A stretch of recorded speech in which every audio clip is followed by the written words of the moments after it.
So, Christmas Duck. Christmas Duck. Hi, I'm Steve Gaynor. I'm the co-founder of the Fulbright. Hello, my name is Kate Craig, and I was creating a lot of the environment. Oh man, mom handwriting. We went through a lot of different moms for handwriting. A lot of different moms can... Hi, I'm Chris Remo, the composer on Gone Home. Hi, this is Corin Tucker from Heavens to Betsy. And Heavens to Betsy was a band that formed... When you're... So these are all the VHS tapes, or most of them, in the house. My name is Sarah Grayson, and I do the voice of Sam Greenbrier in Gone Home. Currently based out of Portland, Oregon. So here's one of Dad's pulpy JFK books. One of our favorite movies is... The doors were actually one of the hardest things in the game to get working correctly, and I know that there are still some bugs existing. Here we have Fresh Magazine, which is a... Inside of this file folder, you find the first combination code in the game. This code goes to Dad's locked filing cabinet, and it's 0451, which is a bit of a tradition slash... Most of the bookshelves in the house are... This is... Sam's story slash school assignment called The Menstrual Cycle, a novella, is kind of a fan favorite. We've found like a lot of people have enjoyed it a lot, and it's one of those weird things where it wasn't planned. Like, it was... I feel like one of the best bits of advice was actually from the Fulbright team before going in to do the first recording. And it was a suggestion. Composing the ambient exploration tracks definitely ended up being the weirdest part of creating music for Gone Home. The audio diaries tended to take precedence since they... One of the larger assets that we needed for the basement to really give it character and personality was Oh man, this thing. So, two things. There's a little bit of Putback is the feature that I'm happiest with in the game, and it actually came about as sort of a little bit of an accident. Playtesters told us they... You know... So there's this little scrap of paper that's hidden under this bedside table, and you start to read it, and then Katie makes you stop reading it. And it was this thing where it's an exception to the interactive expectations that you have. Like, it's one place, I guess the one place where we really impinge on your ability as a player to do what you want. And Katie intervened. The music for Gone Home was mainly composed over two separate periods, roughly a year apart. A version of Part 1 of the game had to be ready by October 2012 for submission to the Fanzines. I mean, that's one of the things that we started doing right away, was doing these Riot Girl fanzines. So earlier in...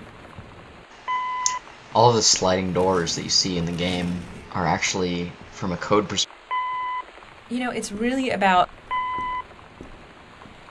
Writing Sam was a unique challenge, just in the sense of... when you put out any sort of content about your game online. For a long time, the kitchen was not going to be mid-renovation. So I'm Sarah Argidale. This is my salad dressing, named for... Definitely the second half was where a lot more of the emotional weight in the character came out, and that was a lot to handle, but a lot of fun to do too, because I've really not gotten to do a character that actually was so, I guess, emotionally real and so human.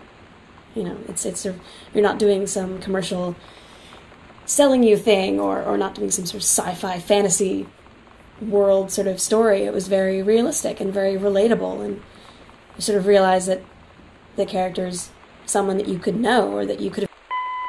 Oh, you found an Easter egg! Who found it? You found it! This is the best. You looked up. No one in a first-person game looks up Because there's no rewards to looking up. because it's hard to. So that was I'd already played through the first full half of Gone Home before I started composing any music, which was really important to understand how the game felt and played and looked. But I didn't get a build of the complete game until I'd already been delivered the Part 2 audio logs, and they ended up not... Really early on, I thought it would. We didn't really give Kate very specific direction for this. She gave. So you want to talk about this fucking jazz mug? Nobody wants to talk about the jazz mug. Well, It's except the for Carla. worst. I hate it. It's the worst. that was such a common theme Yeah. when we were like approving assets or making stuff visually for Gone Home. Is just like, oh my god, that's hideous. I fucking hate it. We're putting it in the game. Yeah, because there's like so just much like of that. awful '90s furniture and like the We see it in a secondhand store or like or you just see on it in the internet. Sears catalog Like, we yeah, bought, it's and it's just true. like there's We so just many feel like, fucking oh, ruffles on it. I want to puke. Like the wicker furniture in Yeah. Mom and Dad's room. Right. It's like that's fucking hideous.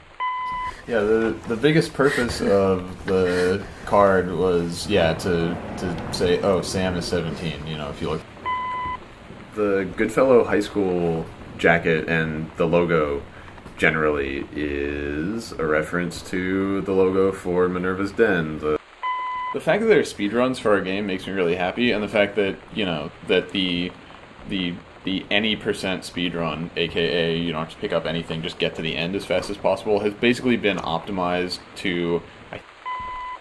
We never really discussed the idea of individually scoring. I had seen Bikini Kill and Bratmobile play their first show at the North Shore Surf Club in Olympia.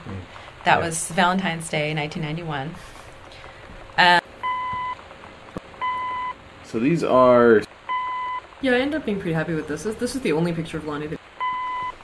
I was one of the hosts of the Idle Thumbs video game podcast for a year or two, and I go on there, and every once in a while those guys are my friends. And I didn't want to put Idle Thumbs references all over the game, but I did want to have Idle Thumbs references in the game, so we localized them entirely to this one piece of paper.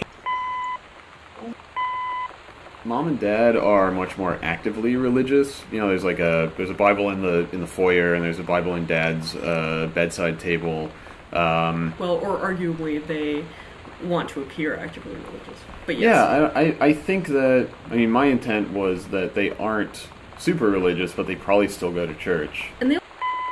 Barf Burger is enjoyed by all. A lot of Gone Home is about point. The boxes of tampons that you can find in the water. Well, I mean, one of the most comforting things in the world to me is having somebody, like, brush my hair or stroke my head, like my mom when I wasn't feeling well. The life cycle of the condom. That's not a real thing. One of my favorite things that came out during development is someone wrote an email. Another board game. This one was... So there's a lot less density in the house than there would be in a real house. Like, if you look around your house, there's just junk piled everywhere, probably. Maybe like, it's just our house. I think it's most house. Oh, you're right. But, so, our strategy was you either fully... Almost none of the events, the little events in the game, are scripted as far as, like, triggering when you do something specific. So all thunder and lightning and the creaky noises in the house, they're all just randomized on timers. The only like scripted thing is in the I really enjoyed playing Gone Home. I have to say it was pretty exciting to find the Heavens to Betsy tape, because that was really, those songs really did come out on a cassette. Okay, the Wildfire book. Oh man, look at this thing. Yeah, this was another one of those situations in which I totally felt like a weird creepo when I was doing research, and there was a lot of really horrifying romance novel covers. This poor guy was on... You want to talk about A Place for Christmas Duck? This is where Christmas Duck goes. Oh, it's... I think this is one where I love the... It's one of those things where we had always wanted to...